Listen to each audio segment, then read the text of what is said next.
దేవునికి మహిమ కలుగునుగాక. ప్రియులరా, ఒక మాటను మనం రోమాపత్రికలో చదువుకుందాం. 3వ అధ్యాయము 11వ వచనాన్ని మనం చూస్తే ఈ విధంగా రాయబడింది. నీతిమంతుడు లేడు, ఒక్కడునూ లేడు, గ్రహించువాడెవడునూ లేడు, దేవుని వెదకువాడెవడునూ లేడు, అందరూ త్రోవ తప్పి ఏకముగా పనికి మాలిన వారైరి, మేలు చేయువాడు లేడు, ఒక్కడైనను లేడు. ఇక్కడ పౌలు మాట్లాడుతున్నటువంటి మాట ఏంటంటే, ధర్మశాస్త్రం ఉన్నప్పటికీ, దేవుడు విధులు, శాసనాలు, న్యాయ విధులు, ఆజ్ఞలు ఇచ్చినప్పటికీ నీతిమంతుడు లేడంట. ఎలా సాధ్యమండి ఇది? నీతిమంతుడే లేకుండా పోయాడంట. అంటే ధర్మశాస్త్రాన్ని అనుసరించట్లేదా? ధర్మశాస్త్రంలో ఉన్నటువంటి సత్యాలు తెలుసుకోవటం లేదా? ఆ విధంగా బతకటానికి ఆలోచన చేయలేదా వీళ్ళు? అంటే ఇక్కడ ఒక మాటని నేను మీకు తెలియపరుస్తాను.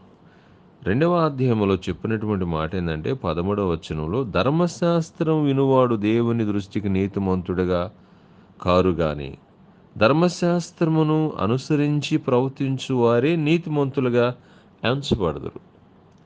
ధర్మశాస్త్రం వినటం వలన ఎవరు నీతిమంతులు కాలేరు.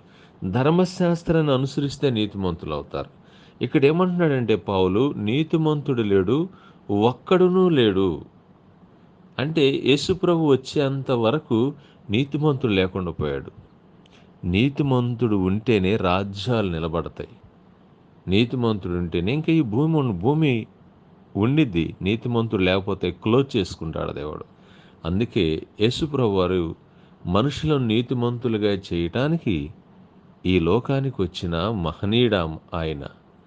కనుక ఆయన ద్వారా మనుషులకి ఒక నిరీక్షణ, విశ్వాసం కలిగించడానికి వచ్చినటువంటి ప్రభువు ద్వారా, ఆయన రక్తము ద్వారా నీతిమంతులుగా చేయడానికి ఈ లోకానికి వచ్చాడు.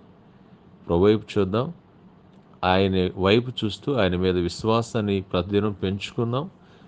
నమ్మకంగా ఆయన సన్నిధిలో బ్రతుకుదాం. ఆయన రక్తము ద్వారా నీతిమంతులుగా తీర్చునుగాక. ఆమేన్.